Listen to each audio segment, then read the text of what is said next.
Okay. Hey guys, welcome to our podcast, or welcome back if you're coming from the first one. Yeah. This is our true crime podcast. I'm Alyssa. And I'm Morelli. And this is a podcast where we talk about true crime and murder. And Conspiracy theories. Yeah, and sometimes we make lighthearted jokes in the most respectful way possible. We're not trying to be rude or disrespectful, but yeah. Just to let you guys know, it's a disclaimer. Yeah, and if you guys don't like that type of stuff, or you don't like the lighthearted jokeness, this just, isn't the podcast for you. Yeah. Especially if you don't like murder, don't listen. No. That's going to be the majority of what this is. Yeah. Okay. So today I think we both have separate stories, and we know what we're doing, but we didn't tell each other about what we were doing. Stories. Yeah. Right, okay. So do you want to go first, or do you want me to go first? You go first, because I think I already know kind of what yours is, so. Okay, so the one I'm doing is Billy in the Bowl. If you listen to the last podcast, I said man in the bowl. But she really meant Billy in the Bowl. Yeah, it's the same thing. But, so this one is Billy in the Bowl. It's a little bit long, I guess, but it's actually pretty long. So this took place in Dublin, Ireland in the 18th century. Dublin was known for two things: its large number of beggars in the streets begging for money, and its architectural beauty. Billy Davis, who had been born without any legs, he got a strange nickname, which was Billy in the Bowl. And from that, his sole transportation was in a bowl. He dragged himself around in a bowl. What kind of bowl though? We're talking a large bowl or a small bowl? It's a small saucepan bowl. A whole man in a saucepan. I love that. Yeah, that could be a rhyme. A man in a saucepan. Billy was a man in a saucepan. But it was fashioned, and it had wheels at the bottom, so he kind of dragged himself along. Like a rowboat. Billy in the rowboat. Rowboat. Yeah. Could be a rowboat. Rowboat. We're saying it wrong. Rowboat. But yeah, so he just dragged himself around all the time, so you could imagine how strong this man's arms are. He was jacked. He was. He had really massive arms. All right. He was also said to be very handsome. They didn't really... What year did this happen in again? I don't remember. The 18th century. Okay, so... We don't know. Beauty could have been different then. You're right. Standard. Not saying he's not attractive. He could have been. He could have been very attractive. But they said that he had really dark curly hair. But that's the only the only thing that they said about him being attractive was his hair. Okay, so any man out there with dark curly hair, I guess you're automatically attractive. Yeah, and really strong arms, and if you're rolling along in a bowl, go off. Go off. Yeah, so the cunning young beggar would wait at any convenient spot on many lonely streets until a servant girl or an old woman would come by. Oh no, those old ladies. Yeah. That's so sad. I know. Then he would put on his most attractive smile. Oh, God. Big little smile. And I know that's how they probably described it in the article. It was. That seems like a lot. Which never failed to put females at a halt. The fact that such a young man was terribly handicapped always evoked pity. So he used his handicapness to his ability. That would not fly today. No. As a result, the beggar evolved a plan to rob unsuspecting sympathizers. The first time he put his plan into operation was a cold March evening. The victim was a middle-aged woman who was passing through... I'm going to try not to butcher any of these names, but they're all... That's another disclaimer. I'm so sorry that we may butcher names. It's really unintentional. Yeah. We're just... We're doing our best. Yeah, we're doing our best. These are Gaelic names, okay. I think. Yeah. So, she was passing through Granger Gorman Lane on her way to visit her friend on Queen Street. Once Billy heard the woman's footsteps getting closer, he would throw himself out of the bowl into the bushes. Oh my God. While moaning and groaning for help, the woman ran over to the spot where Billy laid in the bushes. Once she bent down to help the beggar, two powerful arms closed around her throat and pulled her into the bushes. Oh, he dragged. Can you imagine? He's like an anaconda. Yeah. He just wraps himself around their necks and they're done. What if they're not low enough? What is he gonna do? How low are they getting? Is my question. Yeah, they're on the ground at that point. They also said in the article that he was in a ditch too. So they're they went in. Yeah, they're really in they there. went in. They did. And in a few minutes, it was all over. The woman laid in a dead faint, and Billy was traveling at a fast rate down the lane in his bowl. He was going I can literally, fast. I'm like picturing it in my head. This like man in a bowl, like Down aggressively like rowing it down the cobblestone street. All Like you're hearing is like, just like awful like banging and like okay. a dead woman. Oh no.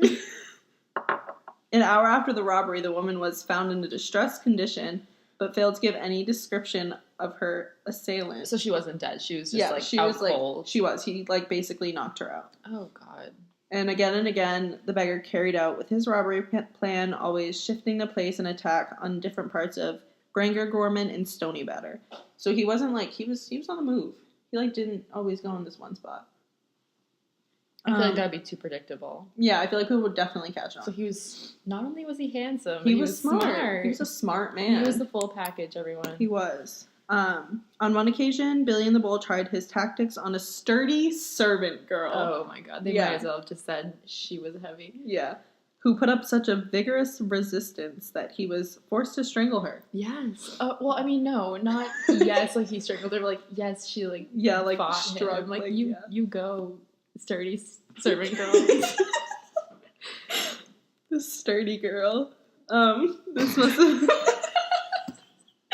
Oh, God. This must have been particularly awful crime. The incident became known as the 11 Granger Gorman Lane murder. And it caused a great stir, because if you could, like, imagine, like, this was before police was, like, a thing. This was, like, pre-police. So they, like... Oh, they must have been, like, real shit. They were like, this has never murder? happened before. What is going on? Oh, wow. Yeah. Hundreds flocked to the scene of the crime, and for a couple months, Billy in a Bull was forced to desert his usual haunts. Around this period, which was 1786, Dublin's first ever police force was being mobilized, which is what I basically just said. And the first case was confronted with the Granger Gorman Lane murder. I really hope I'm not butchering this name. I'm just going to say Oh, no, I'm so sorry, anyone who's hearing this and is Yeah. like, that is not how you say it. Well, we just... Yep, Let us know. Yep. I mean, that's the best we can do for Yeah. now. So months passed, and Billy and the Bull reverted once again to his old pastime. A young number of servant girls were lured into ditches and robbed. And Ditches. They're really in ditches. Yeah. And the police received many complaints that nightly patrol was placed on the district. However, the beggar rolled along in his bull and he was pitied and unsuspected too. I can't take the, okay, this sounds horrible, but I can't take the murder seriously just because I'm picturing. Because you picture this this massive, man. Attractive man just No, but, rolling around in his What bull. I'm picturing is he's super small, but then all of a sudden you just see these arms and like that SpongeBob episode. Yes, exactly. Yeah. If you know what we're referencing, it's like How Tough Are Ya? And then he's just whipping out these huge arms. He's like, how tough are you? And he just rolls in. And he's like, this is how tough I am. Yeah. Yeah. He's like, I took down a sturdy servant girl. That's how tough I am. Oh my god. We're back to the sturdy women. Two sturdy built female cooks trudging back to their places of employment after a night out on the city. They weren't walking, they were trudging. That's a lot of detail. Yeah. Were surprised and not a little shocked to hear shouts for help. Rushing over, they came upon a huddled figure in a ditch. I have a question. They know this murder just happened. Why are people still, running to this man in the ditch? I feel like it's in the 18th century, so it's not, They don't think how we do. Well, not even that. It's just I feel like they don't have the technology. Well, they didn't have the technology to announce it and be like, "Hey guys, there's a murderer around, rolling around," or they didn't even know what he was doing. Bowling around, booling. Watch out! So they had no idea. They were just unsuspecting, and they thought there was a handicapped man in a ditch. They were just concerned for that man. But okay, where does the bull go? Honestly, I don't know. He just hides it in I think it might be part of his thing because if his bull's there, they know he's handicapped. And but wouldn't they know when they wake up? This man had a bowl. How many men have bowls? I mean, how many men are rolling around in a bowl? That's the question. You're right. A lot of holes in the story. I don't know. Yeah, there are. Billy, thinking there was only one woman, grabbed one of the cooks and tried to pull her into the ditch. She was much too strong for him, though. However, while resisting, she tore at his face with her sharp fingernails. Meanwhile, her companion acted with speeding and daring, pulling out her large hat pin and plunged it into his right eye. Oh my god. Yeah. That, a massive hat pin just, in his eye. He skewered it. Yeah. Oh my god. Yep. The screams and howls of the wounded beggar reverberated? Sorry, I'm kind of illiterate. She's illiterate. It's okay. Throughout the district and brought people dashing to the scene.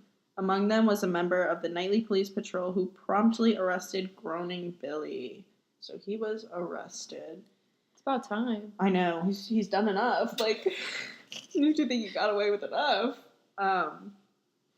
Although it was suspected, it could not be proved that he murdered his victim, but he was convicted with robbery and violence and confined in jail in Green Street. Good. I know. Finally. Even though he was severely disabled, he was employed in hard labor for a remainder of his days. They put Billy to work. They're like, you better roll that bowl. I don't know. What did they make him do? Give rides in his bowl. They put things on him, and they were like, go. They're like, you are now the town pack mule. Yeah, essentially. Where was I? What's my spot? His notary, I think that's what that says, caused him, I'm probably wrong, and it's not going to make any sense, caused him to be viewed as an object of curiosity. So, this was during... Oh my God, he was like a freak show. He was. That's because, you could visit prisons at that time. You could go to a prison and be like, hey. Oh my God, that makes me sad. Yeah. Although it was never proven that Billy, he actually committed the murders, the Granger Gorman and Stody, I feel like I'm saying that every time. The Stony Batter district, the area. Very suspicious. Yeah. Settled back into some sort of normality with a quiet suburb of old ladies and young girls who could walk the streets safely as they went about their business. So it somewhat went back to normal, but I feel like everyone was still like, is this man really the one that Right, because they didn't actually know. Because they're like, could this handicapped man actually cause all of this damage? And honestly, that's a pretty fair question. But yeah, I feel like if his arms are that large, wouldn't you be able to see them and be like, hey, your arms are abnormally large? Yeah. I don't know. I guess he was just in jail and he was a freak show and everyone came to see him. And that was the story of Billy in the Bowl. Well, I guess that's what you get for murdering people, yeah. I guess. I feel like that's a fair trade. Appropriate, response. Yeah, you murdered people, I'll go look at you in prison. Oh, God.